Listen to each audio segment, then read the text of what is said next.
snowflakes the size of sponges. Never seen snow as big as this. It's huge snow. Some of the bigger clumps are about maybe 5 centimeters across. It's like a Ibiza foam party.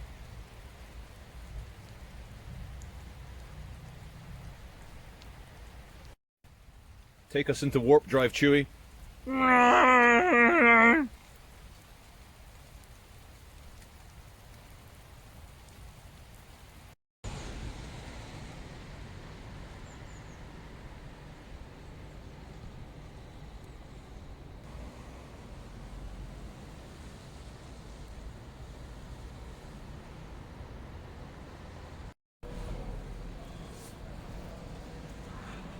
Crackhead couple, golden jacket, straight ahead at 12 o'clock.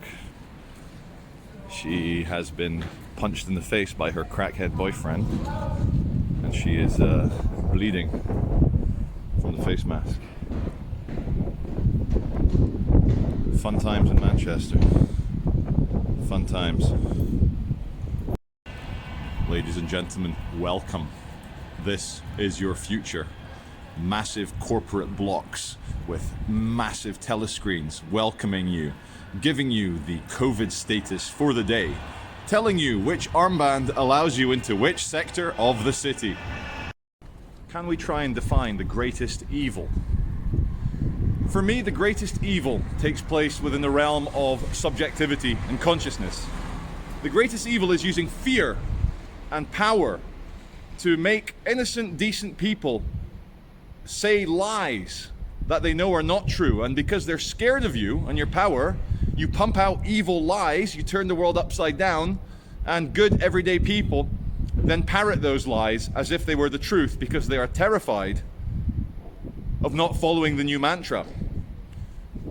Political correctness is the language of those who are terrified of what would happen if they told the truth. Beads. I had a thought that advanced Western propaganda, and I'm talking about the all-encompassing governmental, corporate, societal, cultural, homogenous propaganda that the Soviet spies, when they came to America in the 60s and 70s, they were so impressed. They're like, whoa, in the Soviet Union we have unsophisticated, big-ass government propaganda that the people can ignore because it's in your face. Whereas in the West, it's subtle. So, I've been thinking about it. I call the Western propaganda, especially when they're changing the world, whether it's the war on terror, the millennium bug, what was it called? Y2K,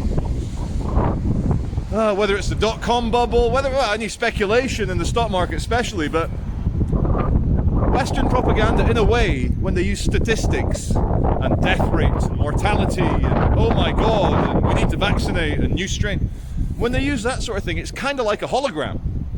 That they hide behind the hologram, because when you just look at the hologram, it's just a grey shiny piece of paper, but then the government grabs your head using the television and goes, no, you look at it from this angle. And you're like, oh yeah, you're right, okay, yeah, it's a really bad pandemic, oh my god, I need to change my life, it's the Great Reset, I need to do as I'm told.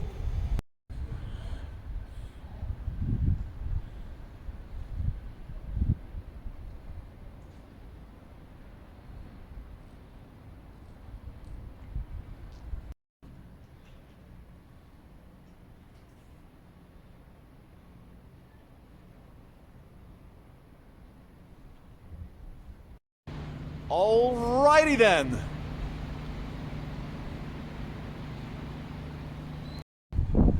So behind me there's a lovely geodesic dome. A nice little outside greenhouse thing for the students to relax in. Tram!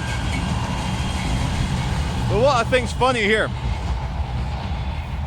Salford Academy or Salford something, they're telling you who's allowed to enroll, which gender pronouns can now enroll. So you're allowed adults and he's right now, guys.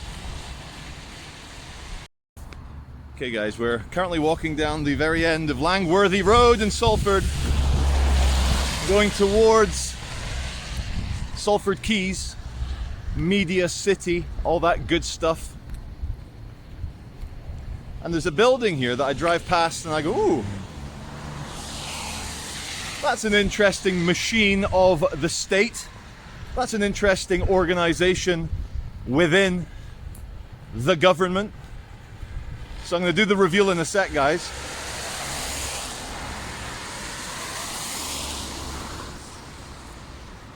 I think I'm quite well known, so I don't think they're going to get stressed about me filming outside.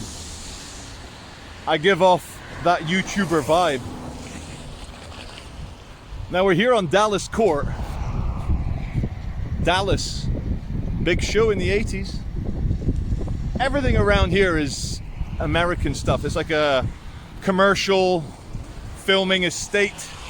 There's Hudson this, and Manhattan that, Idaho this, Utah that, Dallas here, Texas way. God, I need to find a logo now. Right, let's come around the building. Let's come around. It's Dallas Court. Oh, okay, wait. Can some of you guess? Dallas Court Reporting Center.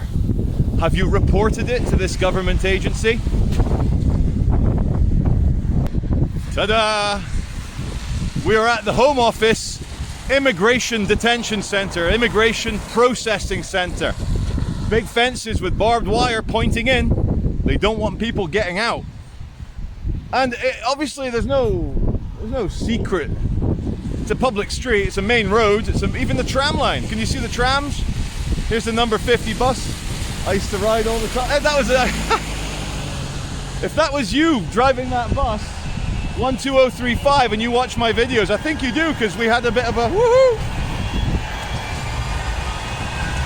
I'm going to take my gloves off because it's hot. Shut up, trams. Quiet, quiet. It's all right. Anyway, there's some things I want to show you. So here we have the parking lot of the Home Office Immigration Enforcement Center. It's an ugly building, but it's here next to all the film studios and expensive flats for people to buy and invest in. So we'll walk around the other side.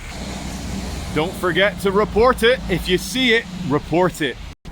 Now, because these people, you know, authoritarian governmental types, especially the kind of people that round up immigrant people that are in the country illegally, they have certain issues about public property, private property, all that good stuff, even though it's governmental property. You know what? It is governmental property, but still,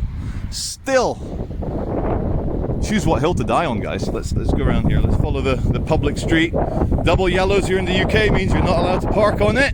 Although this is quite a faded one, especially that bit there. If you got a parking ticket for parking there, you could probably win the appeal. Because it's not exactly double yellows anymore. Now there's a man going in. He's got a face mask on, so there's no privacy issues. Let's see what it says on the door. What does it say? For appointment, please passport to new customers. For appointment only. Blah blah blah blah blah. Good stuff. Home Office flag. A lovely regal purple. And let's try and get a nice shot here with the sun behind it. Let's do a little look at that, guys. For all you patriots out there, there you go. Look at the sun. I think that's some authority, guys. I think it's happening.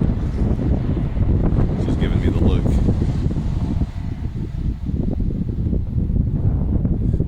Or I could be totally wrong. Maybe she was smiling kindly at me and I'm just a paranoid YouTuber.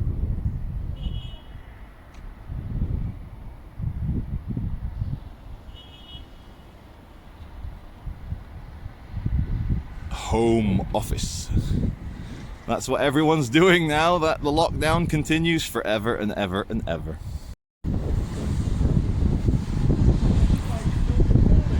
No, I'm not interested in any interaction, I'm sorry. Why are you filming the building? Are you asking from a friendly, hi, how are you? Why are you filming the building, or from an official capacity? Why am I? You're official. I'm wondering what you're filming the building for.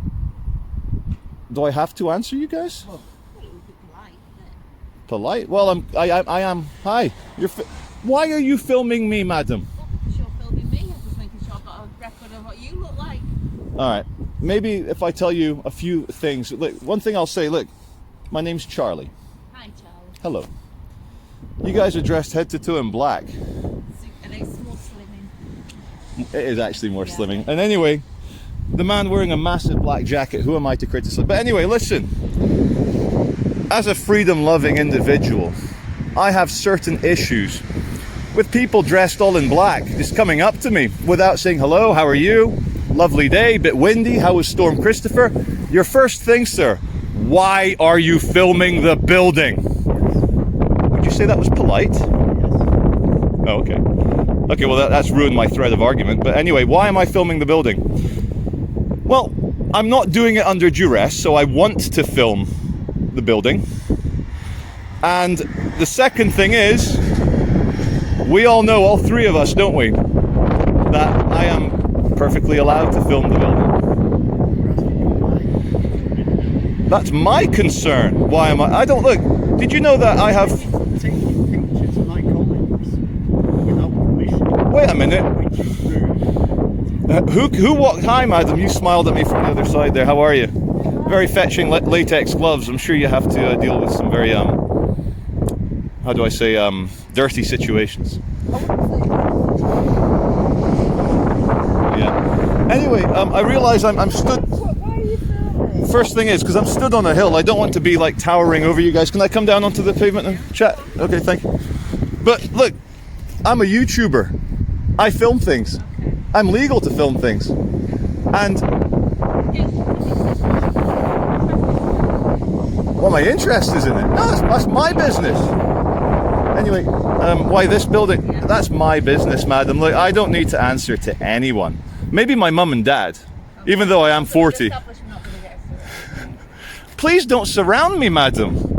You're coming round behind me. It's all a bit intimidating. Have a great day, sir. Anyway, do you remember a Billy Piper song from 1995? He goes, why are you filming the building? He goes, because we want to. Because we want to.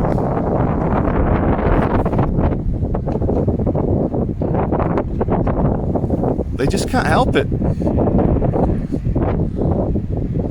They just can't help it.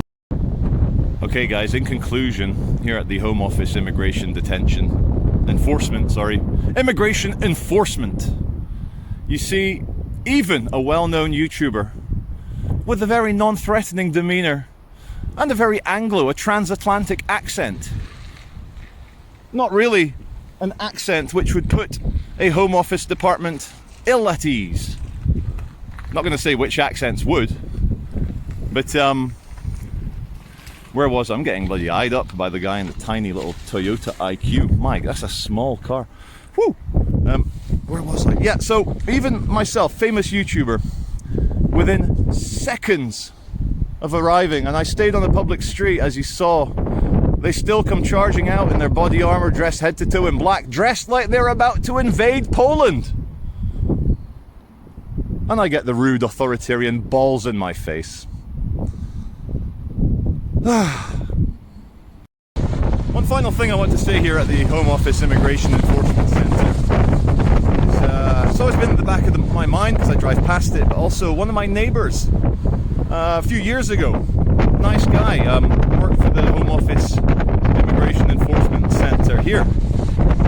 And we used to go out partying together, and I'd ask him, you know, what's it like? And he'd go, oh, it's a job, and blah, blah, blah, and he told me what it was paid, and then, like, later on that night, the night that we were chatting about it, he goes, actually, Charlie, it's a fucking piece of shit. I hate my job. I'll tell you what it is. It's bursting into family homes at 6 o'clock in the morning when some illegal alien family with, like, little kids are watching Peppa Pig on TV, watching CBBS, and we're in there making the kids scream with terror as we arrest and detain and take everyone away. I can see how that could mess with your mind. You're wearing body armor with handcuffs and you go into situations and you're faced with mummy and daddy and little kids watching Peppa Pig.